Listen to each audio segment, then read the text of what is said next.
Did you know that Daniel challenged extremely powerful empires with just prayer? Or that he was able to read secret messages written by the invisible fingers of God? Watch this video until the end, because understanding how he did all this will give you a powerful force to develop an unshakable faith and a supernatural power granted by God himself. First, let's start from the beginning. The scene was chaotic. Jerusalem had been taken, and the finest young men of the Hebrew nobility were taken captive to a land that breathed idolatry and decadent luxury. Daniel, a teenager, was torn from his culture, his family, and his communal faith. In the midst of the Babylonian captivity, he could easily have adapted to the new system, but he didn't. Instead, he stood his ground with quiet courage, displaying a fidelity to God that today seems almost mythical. The Bible tells this story with precision, revealing the stark contrast between a spiritual young man and a seductive, powerful, and immoral Babylon. Those who look at Daniel may not imagine the magnitude of the cultural pressure he faced. We are talking about a teenager who had his name changed, was indoctrinated in the language and literature of the Chaldeans, and was forced to live under an absolutist king. Yet, his spiritual resilience was unshakable. He not only survived, he shone. His divine wisdom began to stand out in the court, and it didn't take long for him to become a royal advisor. This is no small feat. It's like watching an intern become the president's right-hand man. The secret? Faithfulness to God in the midst of chaos. And here's a provocation. What would you do if you were in an environment where everything and everyone tried to mold you into a pattern contrary to your faith? Daniel teaches us that it is possible to keep values intact, even when everyone around you bows down. This is true today. In a world that normalizes shortcuts, dishonesty, and relativism, maintaining a firm stance is a true act of spiritual rebellion. Do you want to practice this? Start by making small decisions with great character. Say no in a straightforward way. Make commitments and follow through, even when no one is looking. Daniel's story also reveals how heaven watches those who remain. Faithful in a strange land, what seemed to be the end of a people's history became the stage for one of the greatest series of biblical revelations and prophecies in history. The Babylonian captivity did not nullify the purpose. It simply redesigned the scenario. And often, that is exactly how life works. What seems like captivity, a prison of routines and crises, can be the starting point for the greatest revelations. All you need to do is keep your heart aligned and your eyes alert. The most impressive thing is that Daniel was not alone. He had friends with him, young people who also resisted. This shows us the power of spiritual alliances. Whoever is on your side influences who you are becoming. If you want to grow in prayer, divine wisdom and faithfulness to God, look for people who have the same focus. Make the Bible a daily habit. Study the Old Testament as if you were looking for gold nuggets. Because believe me, the great visions, like the vision of the 4 animals or the eschatological vision of the 70 weeks, did not come to those who mixed it up, but to those who remained firm. And that is just the beginning. In a land where the king's banquets were a sign of status and power, Daniel chose what seemed like madness: to refuse Babylonian delicacies and propose a simple diet based on vegetables and water. It wasn't about nutrition. It was about faithfulness to God. The problem wasn't the food itself, but what it represented: consecration to idols and cultural assimilation. And this is where Daniel, still young, shows that obedience is worth more than convenience. In a world that values "it doesn't matter, everyone does it," Daniel preferred to pay the price of "I don't sell myself." His choice seemed small, but it had a ripple effect. He didn't shout. He didn't create a rebellion. He simply proposed, "Let's test it for 10 days." This attitude reveals something profound: divine wisdom applied to practice. Daniel wasn't just faithful, he was strategic. This serves as a lesson for those who think that faith is just emotion. Faith often is knowing how to negotiate intelligently without giving up principles. At work, for example, it is possible to maintain integrity without being annoying or fanatical, by proposing solutions and demonstrating results. That's what he did, and God honored him. And the result? After 10 days, Daniel and his friends were healthier and stronger than the others. This is not just a miracle, it's a method. When someone decides to seek excellence, even with few resources, the heavens move. Maybe you are in a place today where everything seems contrary to your faith. Whether in the academic, professional, or even family environment, the proposal here is simple and powerful. Choose to maintain your integrity, even in the details. Small decisions, when made faithfully, attract great favors. What few realize is that this diet of faithfulness prepared Daniel to interpret dreams, survive the lion's den, and receive heavenly revelations. We usually want the stage of Nebuchadnezzar's statue, but without going through the test of the plate. And God always tests in secret before promoting in public. Want to practice this? Establish a daily time of prayer. Say no to invitations that violate your values, and learn to fast, not as a religious sacrifice, but as a spiritual discipline. It is in this stillness that authority is born. This episode also reveals that God works behind the scenes when we take a courageous stand. The favor that Daniel won before the chief of the eunuchs was not by chance. When faithfulness to God is combined with practical wisdom, doors open that no one can close. And here begins a divine climb that will lead Daniel directly to the center of the greatest biblical prophecies of the Old Testament, including the forgotten dream of a troubled king. Imagine the tension. The most powerful man in the known world has a disturbing dream and forgets it. Not only does he want the interpretation, he demands that the wise men reveal the content of the dream to him as well. An insane request, right? But that's when Daniel enters the scene with a calm that comes not from earth, but from heaven.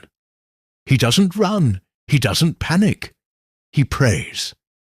And prayer here is not a religious detail. It is the thread that connects Daniel to the revelations of the divine throne.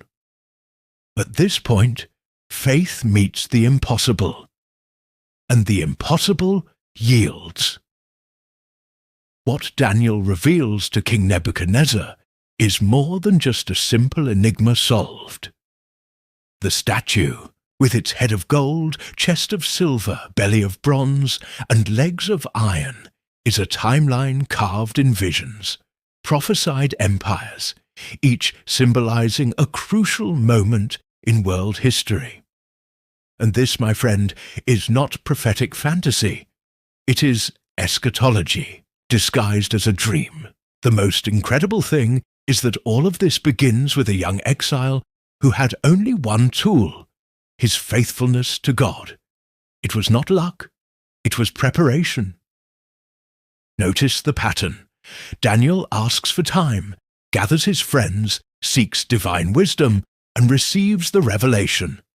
What does he do next? He goes straight to the king, with humility and precision, saying, "It is not I who know, but there is a God in heaven who reveals mysteries." This speech is pure gold. How many times do we want to shine with our gifts but forget to point to the source? Daniel didn't just interpret dreams. He taught the king to see that behind the scenes of politics there is a greater king. That, in itself, changes everything. And here comes the practical application. When you are faced with problems that no one knows how to solve, at work, in your family, in business, do you pray or do you despair? Dream interpretation was not a random gift. It was a response to the habit of seeking divine guidance. Do you want to have this clarity? Develop the habit of writing down what you dream, meditating on the Bible, and asking God for discernment. Sometimes what you think is just a strange idea can be the beginning of a strategic revelation that changes the course of your story.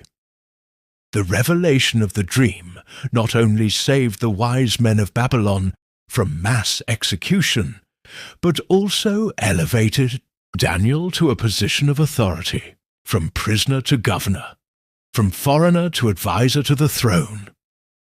The interpretation of Nebuchadnezzar's statue opened the way for other, even more complex visions, such as the vision of the four beasts, each representing an empire, an era, an eschatological advance towards the end of time. When the decree was signed and the golden statue erected, it was more than a monument. It was a test of loyalty. Daniel's friends, Shadrach, Meshach, and Abednego, knew the risk. Faced with the crowd and the sound of the instruments, everyone bowed down except them. And it was not an act of rebellion, but of convinced faith. In the midst of Babylon, they chose fidelity to God over conformity to the system. And do you know what this teaches us? That sometimes the true act of courage is to stand up when everyone and everything around them kneels. Their response to, "The king is one that deserves to be immortalized." If our God wants to deliver us, he will deliver us, but even if he does not. What a phrase! This is not the faith of bargaining, it is the faith of surrender. It is the certainty that fidelity to God does not depend on the visible result. How many times do we only trust if we see a way out? These young men trusted in the midst of threat. And yes, they were thrown into the furnace. But it was there, in the place where no one survives, that the miracle appeared. The fourth man, who looked like a son of the gods, walked with them through the flames. This part is so powerful. God did not save them from the furnace, but he saved them in the furnace. The fire did not consume them. Not even the smell of smoke remained on them. And here is a direct message for those who feel that they are in a moment of pressure. Sometimes God does not put out the fire, but he enters with you into it. If you are facing injustice, persecution, or trials that seem unbearable, remember that the fourth man still appears. And when he enters, the impossible melts. But only those who choose not to bow down enter the fire. In practice, this means having the courage to say no to opportunities that compromise your values. It means refusing golden shortcuts that promise a lot, but require you to sacrifice your integrity. Want some examples?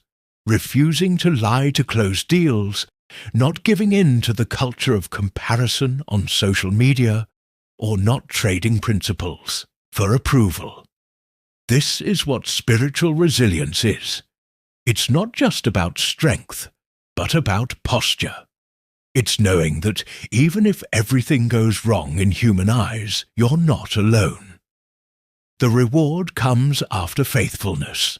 King Nebuchadnezzar recognizes the power of the God of Israel and promotes the 3 young men. Look at the pattern again. Faithfulness generates favor. But notice, they didn't seek promotion. They sought God.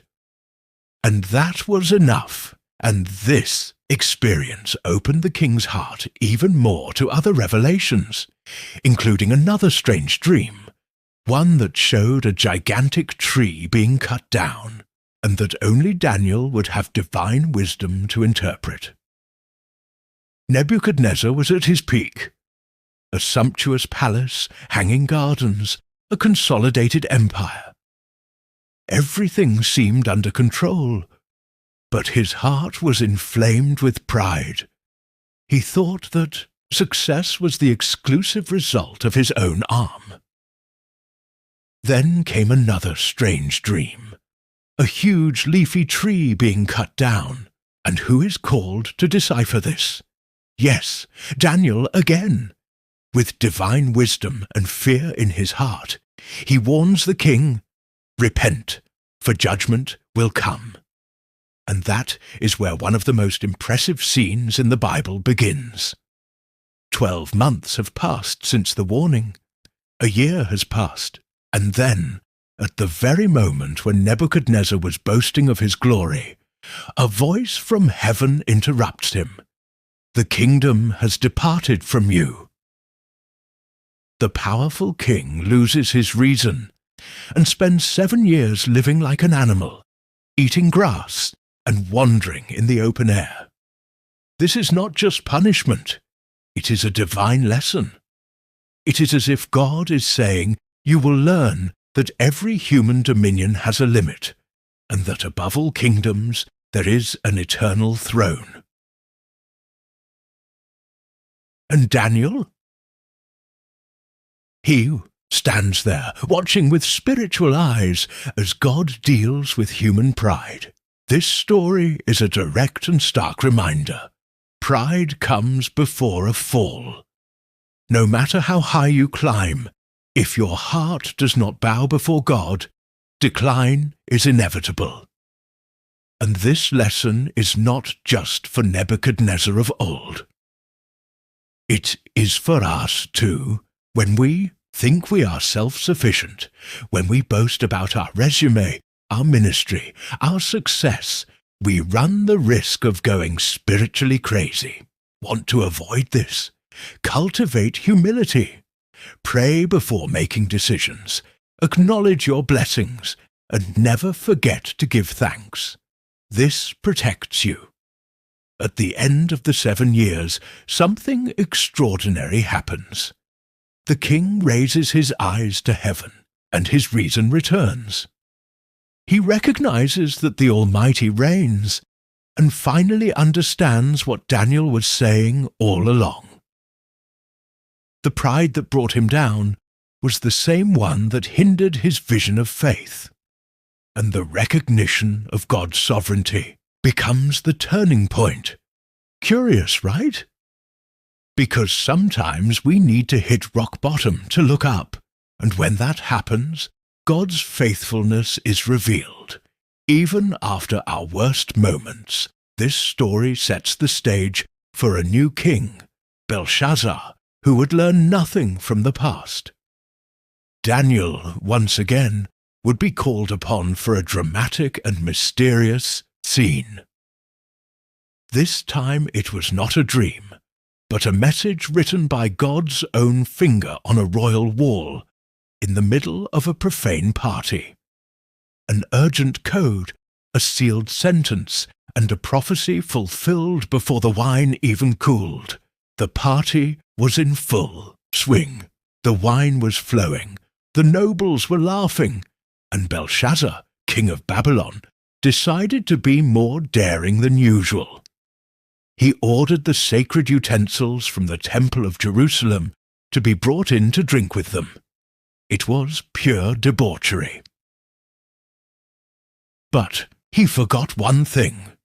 These objects were not just decorative pieces. They were consecrated to the Most High God. It was then that, in the middle of the celebration, a mysterious hand appeared and began to write on the wall. The hall fell silent. Laughter turned to terror. Something supernatural was happening there, and no one, absolutely no one, could understand what was written. In desperation, the king summoned the wise men, but no one could decipher the code. That's when the Queen Mother remembered Daniel, already aged, but still full of divine wisdom. He is called, and once again, with humility and firmness, he reveals the message, Mene, Mene, Tekel, Parsim.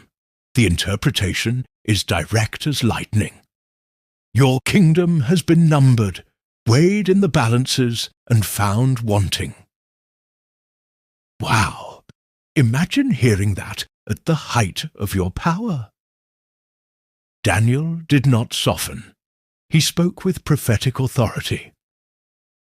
When God weighs, there is no propaganda that can disguise the spiritual deficit. The most impressive thing is that, even in the face of this sentence, Belshazzar does not react with repentance. He tries to honor Daniel with gifts, as if that could compensate for the message received. It is a vivid illustration of what happens when the heart is hardened. Eschatology is not only about the end of times, it is also about the end of pride, of human structures that oppose God. And that very night, Babylon fell. The Medo-Persians took over the empire. The prophetic clock had turned, and Daniel was exactly where he should have been, lucid, faithful, and ready. Do you want a practical parallel? Sometimes we live like Belshazzar, ignoring the signs, mocking the sacred, and thinking that everything is under our control. But what if heaven were sending you messages between the lines of life? A strange dream, an inconvenience that won't go away, a word that confronts you. The Bible is that permanent writing on the wall, and Daniel teaches us that it takes spiritual discernment to interpret what God is trying to say. Before it's too late, how about starting with a serious study of the Old Testament? Books like Daniel, Ezekiel, and Jeremiah are true compasses. The end of Belshazzar marks the beginning of a new era. The Babylonian Empire gives way to the Medo-Persians, and guess who remains at the center of history? Yes, Daniel.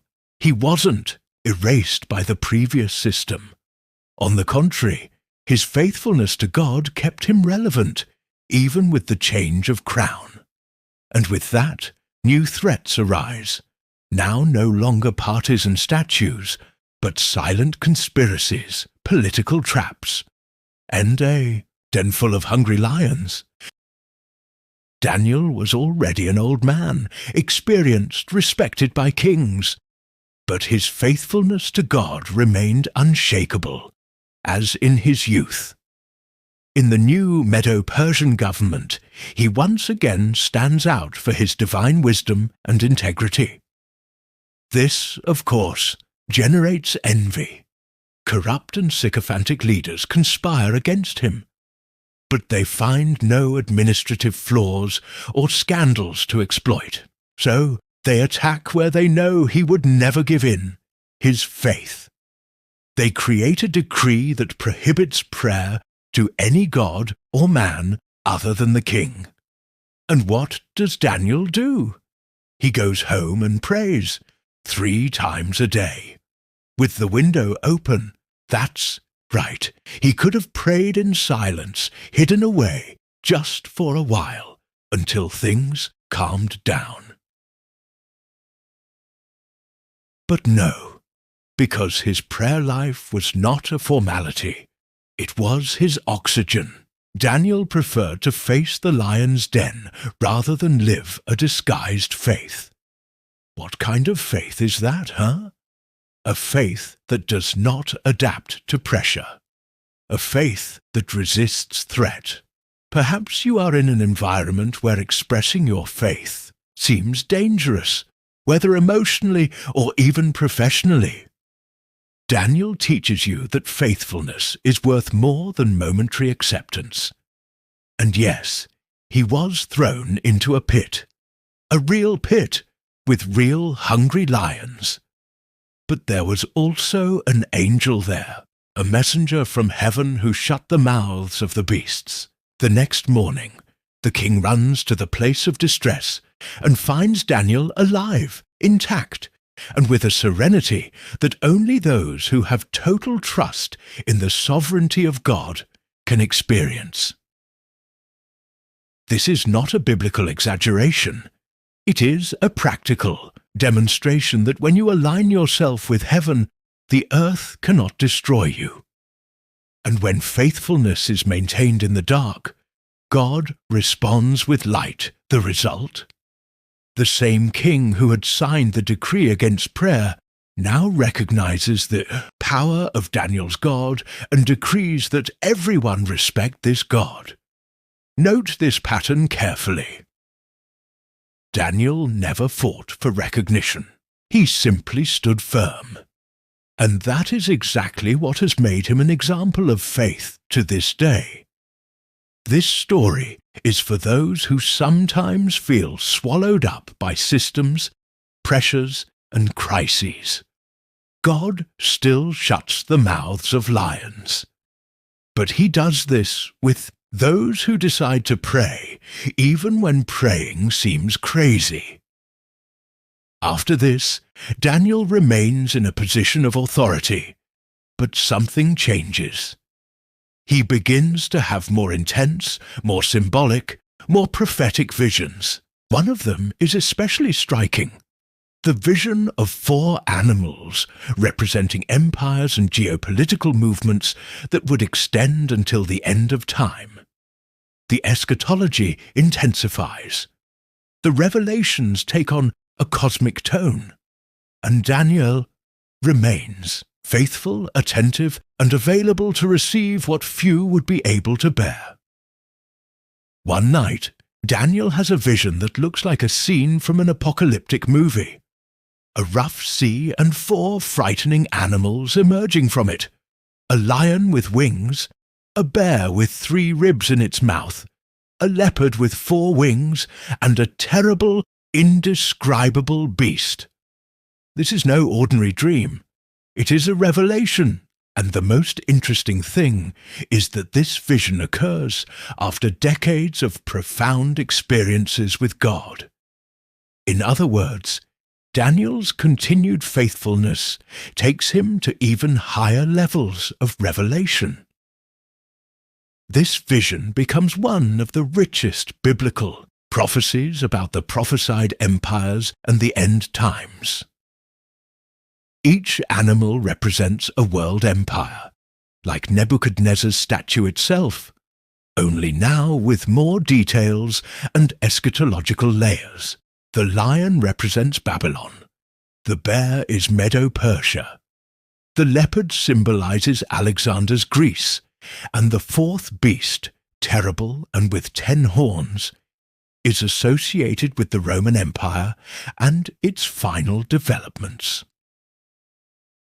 All this in a single chapter of the Old Testament. And get this, Daniel not only saw, he felt the weight of the revelation. His visions left him disturbed, because those who see what is coming can no longer live as if they did not know. Bring this to your reality. Have you ever thought that God also wants to show you profound things, but perhaps you are too busy with empty noises? The vision of the 4 animals did not fall into Daniel's lap by chance. He cultivated a lifestyle that favored revelations, constant prayer, fasting, discipline, silence.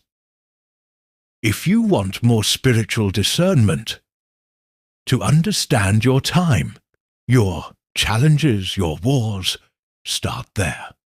Establish a consistent spiritual routine. Swap time on social media for time in the Word. Revelation comes to those who seek it. And what's more, Daniel doesn't just see human kingdoms.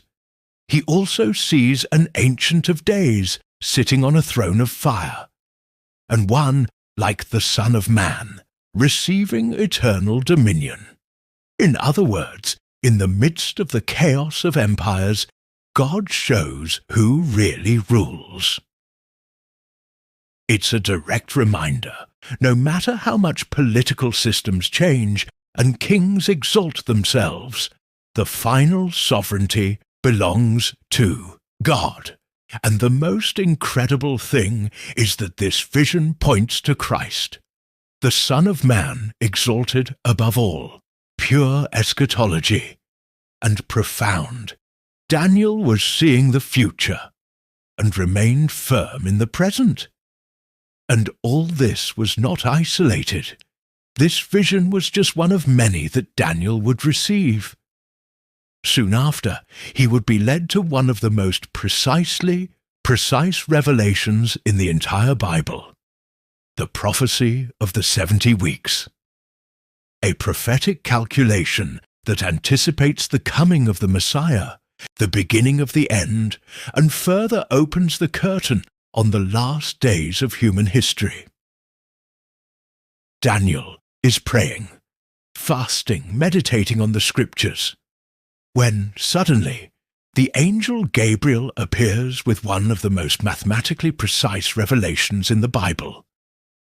The 70 weeks. These are not ordinary weeks, but prophetic weeks, representing years. The message is clear. God has a timetable. And this timetable includes the rebuilding of Jerusalem, the coming of the Messiah, and even the end of time. It is as if God opened the eschatological clock and said, "Daniel, everything is under control.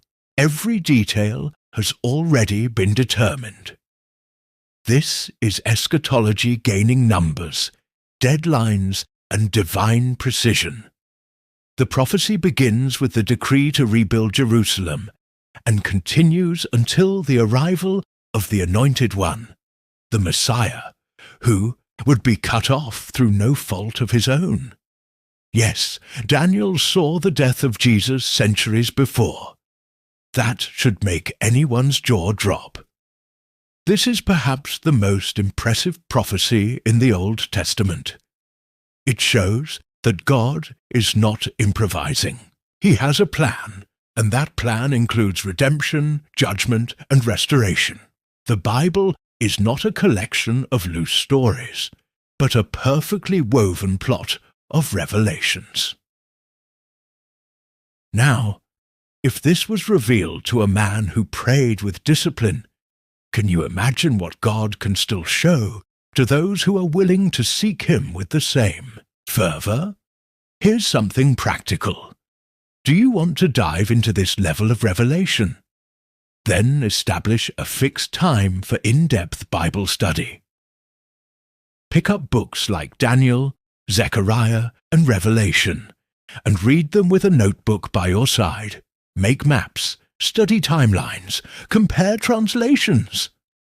The Holy Spirit does not hide from those who seek Him diligently.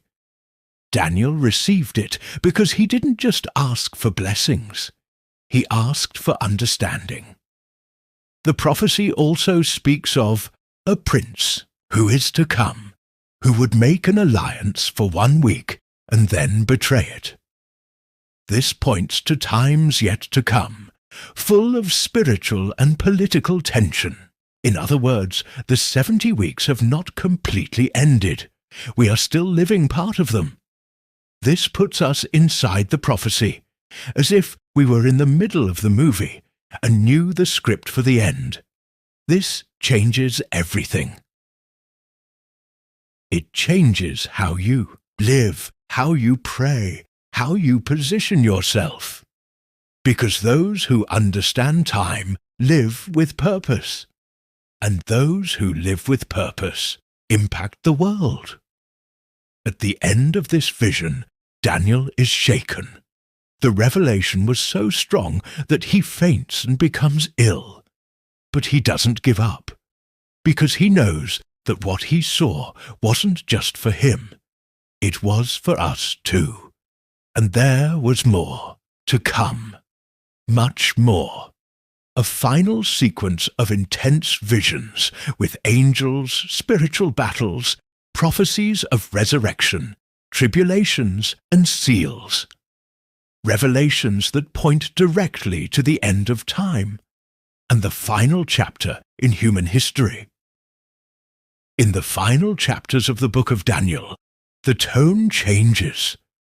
The narrative becomes even more heavenly, denser, more spiritual. He sees a being dressed in white linen, with a golden belt and a face like lightning, a breathtaking angelic manifestation. Daniel falls as if dead. The vision was not merely symbolic, it was charged with power. The angel begins to reveal future events, wars, political alliances, persecutions against God's people, intense tribulation, and finally, the promise of resurrection. It is the pinnacle of biblical prophecy in the Old Testament. Pure eschatology revealed with an almost unbearable intensity. And what does Daniel do in the face of this? He listens, he asks, he writes, and he obeys the final instruction. Seal up these words until the time of the end. This is too powerful. What he saw was so grand, so impactful, that God commanded that some parts be saved for a specific time, when people would be ready to understand. This time of the end may be closer than we imagine. After all, the signs described by Daniel, global conflicts, scientific advances, the increase in knowledge, spiritual apostasy, are visible today as never before. The most interesting thing is that, even with so many apocalyptic visions, Daniel does not become paranoid or alienated. He continues to be an example of faith, divine wisdom, and discipline. This teaches us something vital. Eschatology is not about feeding fear, but about generating focus. It is not about escaping the world, but about living with an awareness of purpose. If you understand that history has an end, and that this end is in God's hands, you stop living out of anxiety and start living out of mission. It's that simple. Want to practice this? Develop a deep and balanced spiritual life. Read the book of Daniel along with Revelation. Pray for discernment. Talk to people who are mature in their faith. And above all, keep your eyes fixed on the one who reigns. Because the end times are not about terror, they are about preparation. Daniel shows us that it is not enough to know the prophecy. You need to be spiritually positioned to live it with fidelity to God and spiritual resilience, even when the entire system tries to suck you in. And there, in that powerful closing, Daniel hears, "You, go your way until the end. You will rest, and at the end of the days you will rise." Wow! A promise of resurrection. a certainty that the righteous do not end up in the grave, nor in exile, nor in oblivion.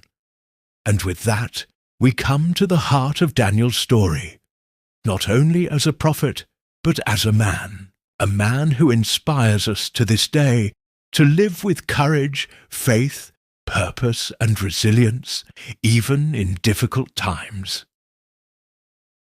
Daniel was not just a prophet who interpreted dreams and received visions. He was a practical example of how to live a robust, spiritual life in the midst of a hostile system. From his youth to his old age, he maintained an enviable spiritual discipline, constant prayer, fasting, applied wisdom, and a fidelity to God that did not waver, even in the face of the greatest political pressures. He lived surrounded by paganism, corruption, and palace manipulations, but he was not contaminated. And this challenges us. Are we being shaped by the environment, or are we influencing it with faith and firmness? The secret of Daniel's endurance was in constancy. He did not wait for a crisis to pray, nor did he need a service to fast. His life with God was rhythmic, daily, and solid. This does not come by chance. It comes from practice. If you want to have this firmness, start with a simple plan. Choose fixed times for prayer. Create a routine for reading the Bible. It is worth starting with the prophetic books and then diving into the Gospels. And seek to fast with purpose. This spiritual muscle is what sustains you when the lion's den opens or the furnace is lit. But Daniel was not just devotional. He was excellent at what he did. His bosses trusted him. His decisions were strategic. His professional attitude was admirable. This shows that spirituality and competence go hand in hand. Faith is no excuse for negligence. Quite the contrary. The more spiritual you are, the more excellent you should be. If you work in sales, strive to be the most honest and efficient member of the team. If you work in healthcare, study in depth and treat each patient with compassion. Daniel teaches us that faith also manifests itself in the way we perform our tasks. Another non-negotiable lesson from Daniel's life is courage. He faced kings, decrees, threats, and lions, all without losing focus. And the detail is that he did not seek conflict, but he did not run away from it either. This courage is not born of personality, but of conviction.